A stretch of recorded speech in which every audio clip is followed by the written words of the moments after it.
Welcome to the Launch Family Podcast, where we make sense of modern parenting one real conversation at a time. I'm your host, Jessica Shelley, mom of six, former teacher, and your trusted friend helping you cut through the noise of today's parenting overload.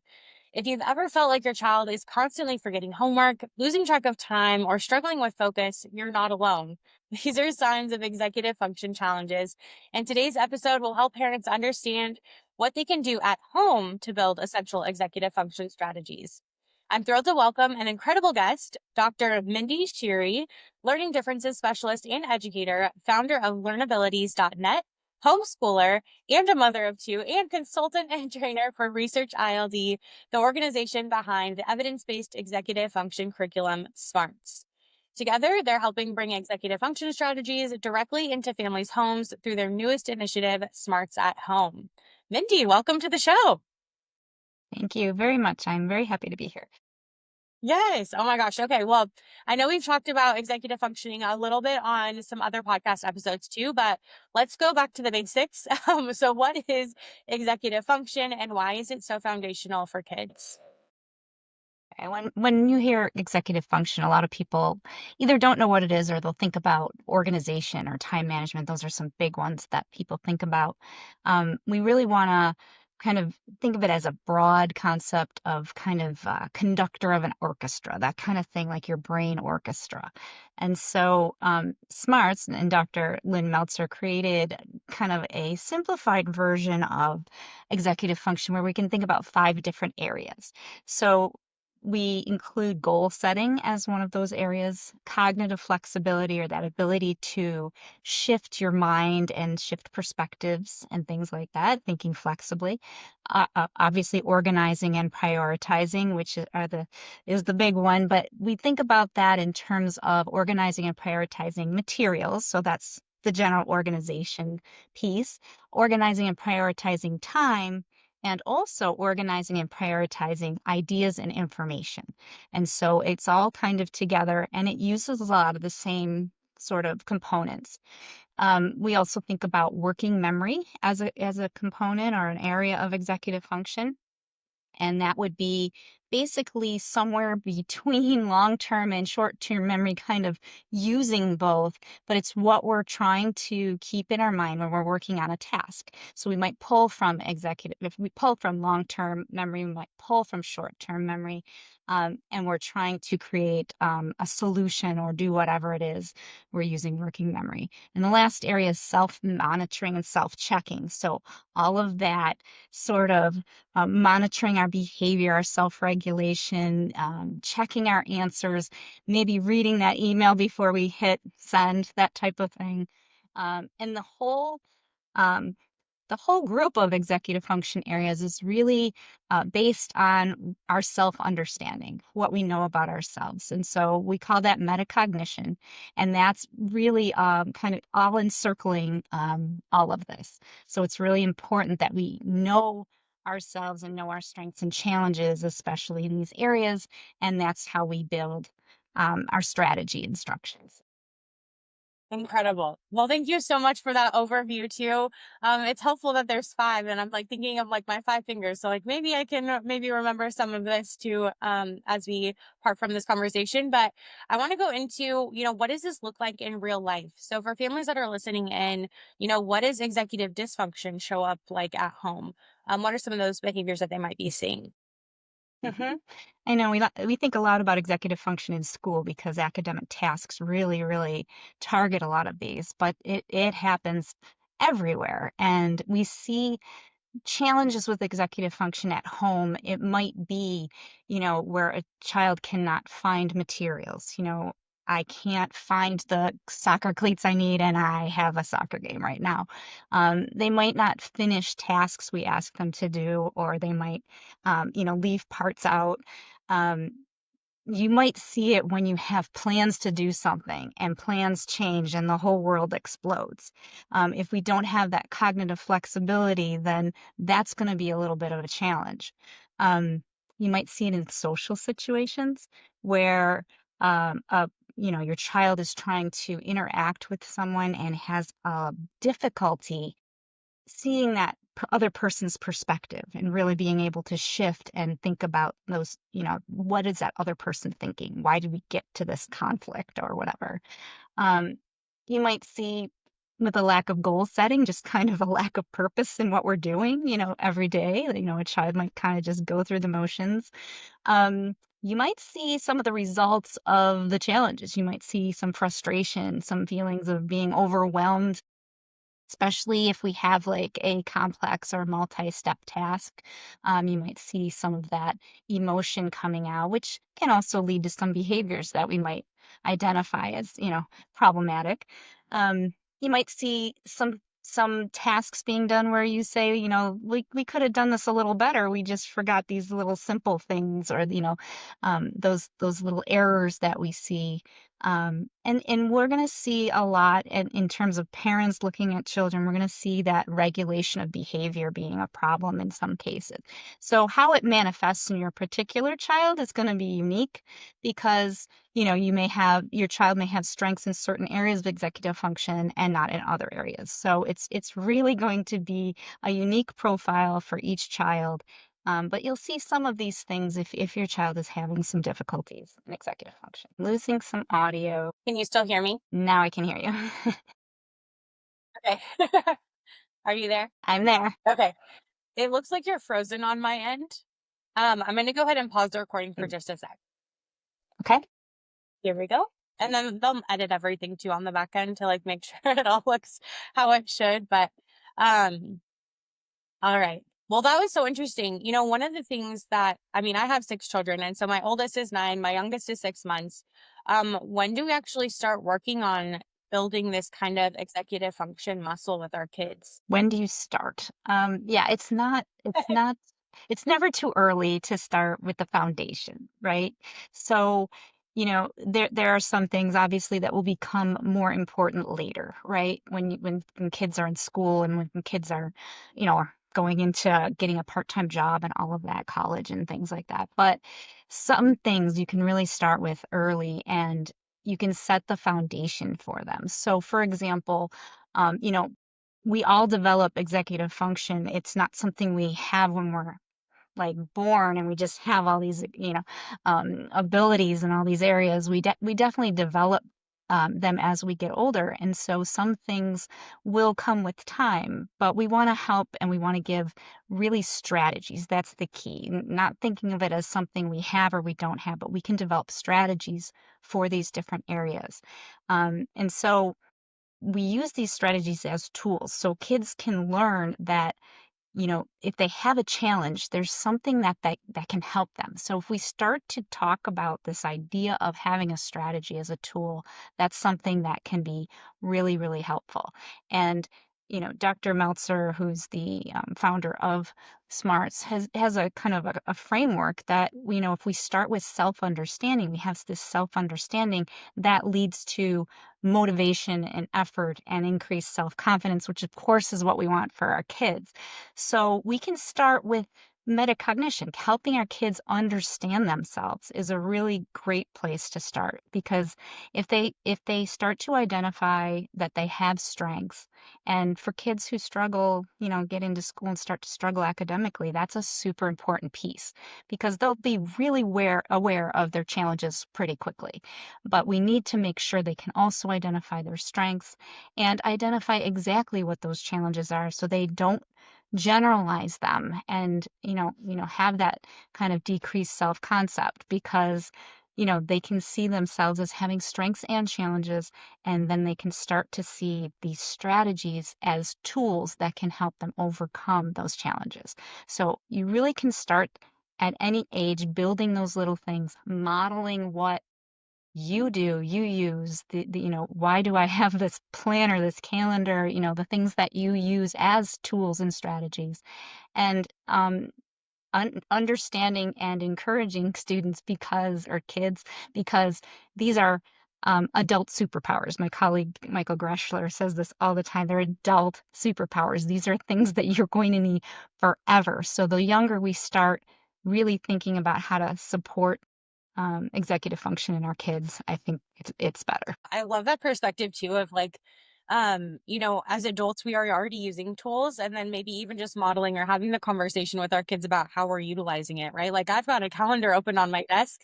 I actually haven't had that conversation with my 9-year-old, but I probably should have, like, this is how I organize my day. Um, can you tell us a little bit more about Smarts at Home? So, how did you first discover the curriculum, and then what inspired you to get involved? So, I mean, I could start with just an interest in executive function because I've had a private practice since 2006 where I work with kids and their families. And so through Learnabilities, I interacted with students K-12 and some adults. And a lot of it was people looking for executive function help, right? So we ended up doing a lot of strategies to not just, I need to know how to do math. I need how to, those content pieces, but it was okay. Well, I did the math homework, but I left it home and I never got credit for it anyway. Those types of frustrations. So learning how to navigate um, the things that we do in a more successful way. And so started there with my interest in executive function. I was working as a professor and eventually chair of education at a university in Western New York, and we had an after-school program.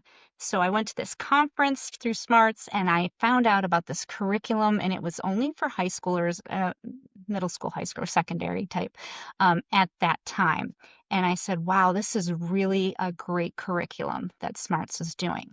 So I actually brought it into our after school program, talked with the other people involved, and we said, let's bring it down to the levels of grades 3 through 5. And so we ended up adapting, modifying, and working with Smarts and using this curriculum with our 3rd through 5th graders. So our graduate students got to learn how to modify curriculum, which was wonderful, but our students got to sort of see these strategies at a really young age. And what we found was that even these younger kids were able to get the vocabulary, they were able to understand that strategies are important. They learned what a strategy was, which is if they just did that, would have been an accomplishment. But they also learned to use these strategies not just in the after school program, but in their homeschool during the day, their homeschool, regular school in during the day, and also when they went home, they did their homework. And so we started to have this generalization of strategies, which is what we really wanted. So it was really a wonderful thing to experience, and eventually, of course, Smarts created an elementary version of that secondary version, and so um, I started to get involved and eventually became a consultant and a trainer for them. And it's just a deep understanding of how important executive function is that really led to that. The Smarts at Home curriculum specifically came out of the idea that all of these other curriculums were school-based. So they were meant to be presented to a classroom of students, or at least a small group of students. And so we were thinking about, parents. Parents want to help their kids with everything. And executive function is one of those things that, parents do understand once they, think about the areas that are involved in executive function. They understand how important it is, and they want to support their kids. So we basically adapted the Smarts Elementary curriculum to this Smarts at Home curriculum. And it builds off it. It breaks it down even further. It has a lot of supports for parents who may not know, pedagogy and, proper instructional techniques and all of that. It's really got a lot of support, tips, and things like that. Um, and it's really focused on home. So a lot of the activities there'll be some academic type targets, but also it feels like I'm doing something that will also help at home because there are activities that, may be based on household chores or something that would be happening in the home. So we did it with a pilot. We did a pilot with homeschoolers and regular schoolers in the United States and Canada. And, we found that, the parents enjoyed the process and the kids learned a lot, and it became, really motivating for us to get this out to families. So it's a great curriculum that complements that school-based program and allows parents to get involved and really bond with their kids too as they go through the process because they're really learning alongside their children. What does the Smarts at Home program like include? Like, what does that actually look like in the day-to-day implementation? And I guess, do you have any stories from families through the pilot or even beyond the pilot of like what does this transformation actually like look like in action? So I did collect a couple quotes for you because I thought that might be helpful for you. So I'll give you a parent one and a child one. So a parent says, "My son really enjoyed the lessons and I was surprised by how interested he was in the materials. It was wonderful learning with my son and enjoying some quality time to bond with him." The child says, "I learned a lot about strategies and how to get better using them consistently." We have, sort of a double kind of benefit. The parents are enjoying the process. Some of the parents are learning the executive function strategies too. There can be a genetic component to some of these, challenges, but also, teachers have said, even, working with executive function, when you learn these strategies that you're helping your kids with, that you start to think about how you do things differently too. So the Smarts at Home program really it encompasses um, some different areas of executive function, and it focuses on a parent sitting with a child and going through the curriculum. So we basically start with kind of this, maybe scenarios and things like that, and then the parent might have an opportunity to model a strategy to think about how they would use it, and then we get into kind of the student using it, and we kind of reflect. We do a lot of reflection on how strategies could be used and things like that. So it's kind of it's a computer-based program, and the parent and child go through the program and clicking on slides, opening activities. There are interactive activities, there are videos, there are handouts if you want to use them, places where you can print different things that you do, and we go through a number of different areas. So we have 6 units. The first unit is, how do I think about my thinking? That's your metacognition, that foundation. So there's an entire unit on helping kids think about their strengths and challenges and learn about themselves. The second is, how can I use strategies to help me, which is about identifying a strategy versus just a method of doing something that doesn't work, which, if your child is struggling in a certain area, it may be because they're trying to do a technique or a task, I should say, in a certain way. And even if it's not working, they may keep doing it that same way. And so we're trying to identify certain criteria for what makes a strategy effective. And so that's a great unit to really start to think about strategies as tools that can help. Then we have how do I think flexibly, which is a unit, which is about being able to shift your mind to think about things like different perspectives when you're reading a story, how to deal with conflict, how to solve problems by brainstorming different ideas, knowing when to change a strategy when it's not working, having that cognitive flexibility to think about a different way of doing something. And we use things like jokes and optical illusions and multiple meaning words, those words that can have all these different meanings. We talk about things like that, like fork in the road, where we could picture it in a couple different ways. And so you have to shift your mind to be able to understand those words and phrases. Unit 4 is I can do my goals, and they have a can do goal setting model.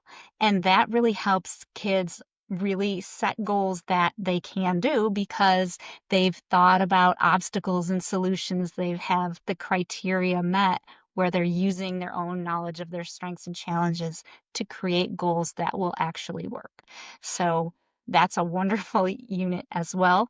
How do I organize my materials? Now we get into that organization piece. We have a strategy for a cycle that kids can go through to organize their stuff in a way that prioritizes what they need when they, most often, so they can get what they need when they need it. and they can understand that's why organization is important. And then the last unit is how do I understand time? And we really start with an understanding of what time is, how we can be fooled about time. We have this sort of idea of the passage of time, and some things make it feel faster and some things make it feel slower, and how we can use tools. And then we get into just this idea of being able to estimate how long things will take.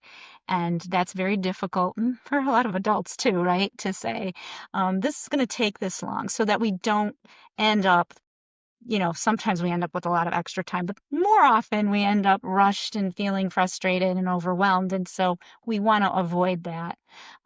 So the curriculum has a lot of flexibility. You can personalize it. You can really adapt it. We have leveled questions. We have some leveled activities. You can do it at your own pace. It's really, you can go back, you can rewatch videos, you can repeat activities. So it was developed by a group of experts in executive function, and a lot of them are also parents, homeschoolers, grandparents. So it was really a wonderful development team. I had so much fun on that. And it's just a wonderful program. So I'm hoping that families can use it and enjoy using it and benefit for the parents and as well as the children. Oh my goodness, that's so fantastic. And also it sounds so robust, right? Like there's so many different pieces that I can see how that would be very helpful for a parent to be able to have that kind of structure too, to kind of go through it, right? It's not just something that you're reading or scrolling through on Instagram, a new strategy to try to help your child finish their homework and actually take it to school. It's like rooted in evidence-based practices and the research really. Which is also another great resource. For our listeners listening in, we'll make sure that we give you the links to everything if you want to check out Smarts at Home as well in the show notes. But as we start to wrap up the conversation, what are one or two strategies from the Smarts at Home curriculum that parents could try maybe today with their kids? So I think I mentioned before that metacognition. I think that that's really an important piece that you could start with today, by just acknowledging, helping students realize their strengths and challenges. And, if there's a strength, really focusing on, how can we build that strength? How can we, encourage students to do the things that they're good at? But also, if there's a challenge, to really identify what specifically is that challenge and how can we, maybe find some strategies to get around that challenge. That's like the meat and potatoes. um, you know, and then from there you can build on this idea. Maybe start with the language of, is this really a strategy? Is this something that you think will actually work? This method of trying something, and you can do that with anything. So in the curriculum, we use the terms strategy and anti-strategy. And so I know that one pilot family really took this, and went with it. And so it became kind of a culture in their house of identifying whether something was a strategy or an anti-strategy. And the kids would actually call the parents out on what they were doing and say, you just did this in a certain way. Is that really a strategy or is that an anti-strategy? So, and with the understanding and that an anti-strategy will actually kind of waste your time and effort. And so if we focus on a strategy being something that saves our time and effort, it may be something that we realize we really need, and it's not something extra, and it's something that we want to learn about. We want to learn these strategies to help us. So I would say between those two, those are some wonderful ways to start the conversation. And then, of course, you can get into modeling your own, time management strategies and organization strategies, and thinking flexibly and all of that. So, mhm. Amazing. Well, any tips for parents that are listening in that are working to apply some of these strategies in home and maybe across like the different like school and social settings? Anything that comes to mind that they could take away today? I think part of the importance of strategy instruction is also realizing what, as adults, we're asking kids to do. So I think back to my early parenting years when I would say something like, kids, do the dishes, clean your rooms, and walk the dog. And so I would just blah, blah, blah, and just tell them things to do. And I realized at one point that just that little piece about clean your room has so much in it. And my kids, they were pretty young when I was saying things like that. They were, they would be confused, like, what does that mean? So we actually ended up going into one of the bedrooms and we started and created a little checklist. When I say clean your room, that means, you know, remove all the, you know, I won't reveal too much about my kids, but the garbage and the clothes and so, you know, it's a checklist that says you do these things. And once we had that established, the things that really needed per child to be done in each room, then clean your room meant something. So having those little supports, if you do realize that it's a challenging task, but really understanding the demands of what you're asking them, even the fact of asking the kids to do more than one thing at a time puts a burden on working memory, for example.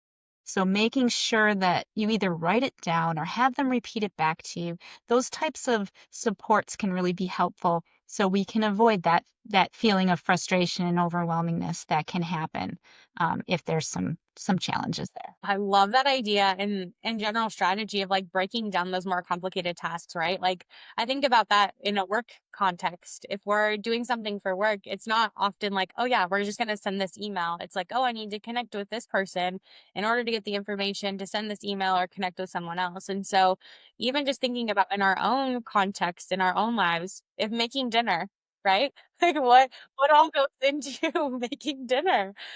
You're thinking about like, is it a balanced plate and like managing cooking times to make sure that it's all warm at the same time. So that I think that that's a very tangible thing too that we can relate to in our own lives of, oh yeah, I've maybe internalized this process for me, but also you're teaching a 5-year-old, a 7-year-old how to do this and break down these complicated tasks. So I think that's a great takeaway for sure. And I could definitely, I'm already thinking about things in my house that I need to maybe adjust with my own kids. Yes. Parenting is a journey. We learn as we do. Yeah, for sure, for sure. Even I mean, as someone with 6 children too, like I always make this joke, but I'm like, yeah, I'm no parenting expert because even though I have more, I feel like it's just more complex. Like number 6 is not the same as number 1 by any means. I'm doing things in a different way. So especially if you've got multiple kiddos at home, like understanding like what works for one might not work for another. And I think that that comes too with like the strategies, like you mentioned, breaking things apart. Like I know my type A firstborn, he would love a list. My second child would be overwhelmed by that. He needs like, oh, I did this part of this job. I did this part of this job. And then we kind of work through the list together. Um, but yeah, can you share, another success story that really stuck out to you with like this kind of transformation that happened when parents have gone through smarts at home? You know, um, I think I'll give you an example from a family member that, just with one of these strategies that, the whole idea of goal setting, um, you know, doing well, some people know like SMARTS goal setting, which uses different criteria. The can do just takes it one step further, where you're actually thinking about obstacles and solutions. And so a family member of mine is a golfer and was able to use the can do goal setting to really think about, because if you think about something like golf or any sport, you can improve in a million different ways at the same time. Like, I need to get better, so I need to do everything. But setting a specific goal was really helpful. And then being able to say, these are the things that could get in the way of that goal. And then these are the possible solutions to still make sure that we achieve that goal. So it was really, really a beneficial thing, I think, for sports for a family member of mine. So I think these strategies can be used for school, but they can be used for so much more. And it's really wonderful to see these strategies in action when it's not necessarily school too. And you can see them at home and you can see them, being successful. And when kids are successful with these strategies, they're going to use them more and they're going to want more strategies because this feels good to be successful. So it's a motivating kind of cycle once you get into that. You may have some resistance at the beginning with that buy-in a little bit, but once they start to see, that they work, and even if we have to change them a little bit or we have to try a different strategy, that we can use a strategy to help us overcome challenges, that's where we get the success. Incredible. Incredible. And I know that we had talked to Laurel. We have another episode with her for listeners listening in. Be sure to check that one out as well. She talked about some specific strategies on like how to increase buy-in for like those adolescent age children where you may get a little bit more pushback. So if your kids are on the older end of the spectrum, be sure to check out that episode as well. Well, before we wrap up, I want to get your take on a couple of these questions that were actually written into the launch from the Launch Family community. So we've created a parenting guide called Emmy. So she's kind of like the on-call support system for navigating modern family life. And so one of the questions that was written into Emmy was, my child keeps forgetting everything. Where do I start? So I guess in your opinion, what's your go-to entry point for executive functioning support? So I think first thing for the adult getting that having that thought is to really understand that remembering can be a challenging thing to do.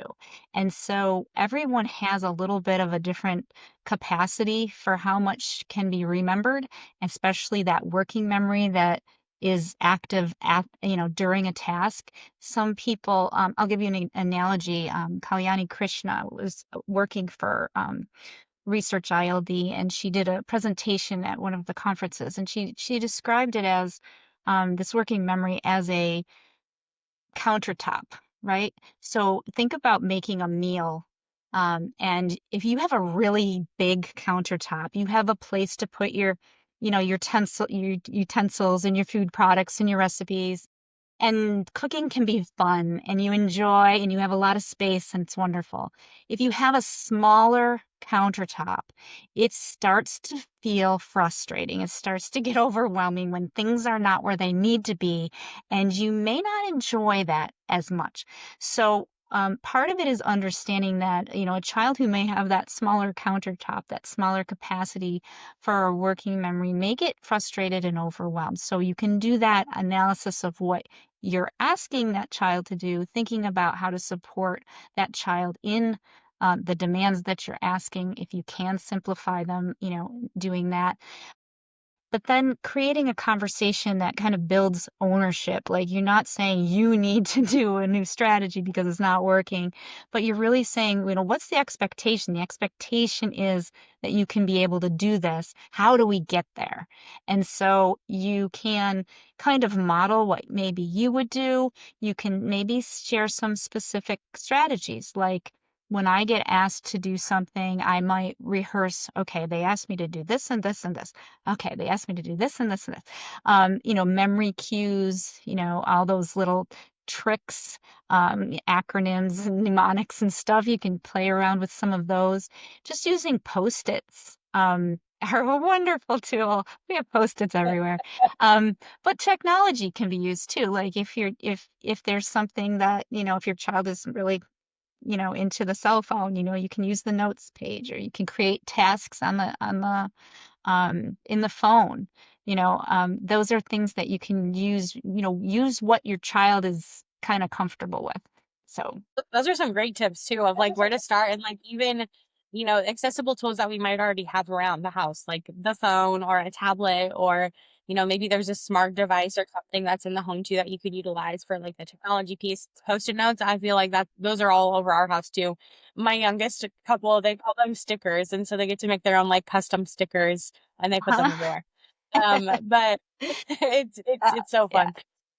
fun. Yeah, and the other question that we had actually written in was, my 9-year-old fights me on every step of homework. Is this just behavior or is this executive challenge? hmm How can I kind of So, tell the difference? and how do you tell the difference? So when you think about, kids, I think it's important to realize that, most likely a child is not trying to give you a hard time, um, just to give you a hard time. I suppose that happens maybe sometimes, but most of the time, kids do well when they can. That's from Ross Green at Think Kids. So you you have to, I think, make that assumption that they're trying. And so when you see a behavior, there may be something wrong in terms of, their understanding of the task, or their ability to, or their thinking of their ability to complete the task, their confidence in completing the task. Maybe they're missing some content or some important information about doing the task. So kind of doing a little bit of sleuthing, trying to figure out what really is the challenge, because if you have a task that a child is struggling with, and we start to feel that overwhelmingness, that small counter for working memory, or we get that frustration, that feeling of being overwhelmed, that can cause behaviors. Well, if I misbehave, I can get out of this task. Or maybe I'm just so upset, it just seems like behaviors, and, the emotions kind of turn into behaviors. And so it may not necessarily be that we're fighting about every step of the homework. It's that this particular homework is challenging, and I don't know, I don't have maybe that self-regulation of emotions yet, or, we're developing that, or maybe I'm just to the point of being so frustrated and overwhelmed that I don't know what to do.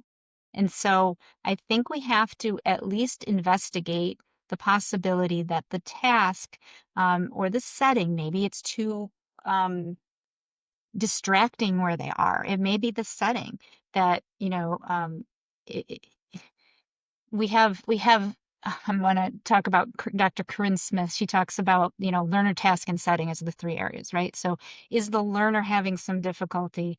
Is the task problematic, or is the setting contributing to the problem? Um, I've had clients where the number one issue for them for academic success is they had nowhere to do their homework that was actually a productive workspace. And so all of those things contribute to that magic of completing a homework assignment. And so what we want to do is help them avoid what Dr. Meltzer would call a clogged funnel. So we have all these things coming in at us, and in a perfect situation, they're coming in at a pace and an understanding and an acceptance, and it's wonderful. But sometimes everything starts coming in at once, or it feels overwhelming, and we get this clogged funnel. Like if you had a pile of paper clips in a paper funnel, it would just stop at some point. And that's where we get, kind of mentally, when we're channeling, we have a challenge, and we get to that point of frustration and feeling overwhelmed. And sometimes that causes behaviors. That makes a lot of sense too. Like I think back to my time as like a classroom teacher, right? And I know that we're talking about in at home, but even like the ability to have like that quiet set aside space within the house to actually be able to focus. I know that that was one of like the top priorities in the classroom, was also for students that needed like different testing arrangements and things too. Like it has to be like a certain way in order for them to access cognitively whatever the task may be. We homeschool our children, and I know, again, my firstborn, he can do anything, anywhere, laying on the floor, outside in the backyard, in the grass, whatever it is, he can complete the task. But my secondborn, he definitely is very like structured. He likes his spot. It has to be organized a certain way in order for him to like not be distracted by the markers that are, maybe out of order or something too. Exactly. So just kind of thinking through those contexts of, each child has different, requests, and, how we kind of navigate that from a family standpoint too, as we're talking about strategies, like we have a whole lot of grace as well. Hmm. But yeah, any lasting thoughts, I guess, for families listening in on how this can be something much more like tangible within their home? We have to realize that, executive function is everywhere, and you don't need necessarily to have, structured lessons. Smarts at Home gives you kind of that structure, so you can have that, but you can also have just those everyday opportunities to have those kind of teachable moments where you can, share what you do. You can, identify when your child's not doing a strategy and doing an anti-strategy. You can sort of do these things with, outside of formal lessons. So your kids can be learning all of these really important, strategies and ways of doing things that can really be build them for success later on. And so I think you can just take your day and you will just see once you start to look for them, the opportunities are everywhere because well, we do something in our trainings with teachers, what is an example of an activity that you do that does not use executive function? And it's really, really hard to come up with them. We got the closest with like chewing gum, but it was like, well, sort of, because you sort of need to know if it's appropriate socially to be chewing gum where you're chewing it. So you need some self-monitoring and, an understanding. And then also, are you using it as a self-regulating behavior? And, like, so we ended up basically, every activity you do involves some form of executive function, and even changing from one activity to another involves executive function. So it's everywhere. And when we can help our kids understand where they sit in terms of their strengths and challenges, and also, when they do have challenges, some ways to support them, and also understanding what we're asking of them, all of that can fit together and build executive function on a daily basis, without a lot of structure and effort. It's just something that can just naturally happen. It's everywhere. It's all around us and all decision activity that we do during the day. Well, Mindy, I just want to thank you so much for joining us today. The work that you're doing, bringing research backed executive function tools into the hands of parents is such a gift to families everywhere. To our listeners, if you're interested in smarts at home or booking one on one support with the Research ILD team, be sure to check out the links in the show notes. We'll make sure that everything is there to connect with Mindy today. And then, whether you're managing a forgetful first grader or scattered teen, today's conversation is full of insights to help you parent with more clarity and confidence. Until next time, remember that you're not alone and parenting doesn't have to be a solo mission. We're here to walk with you every step of the way.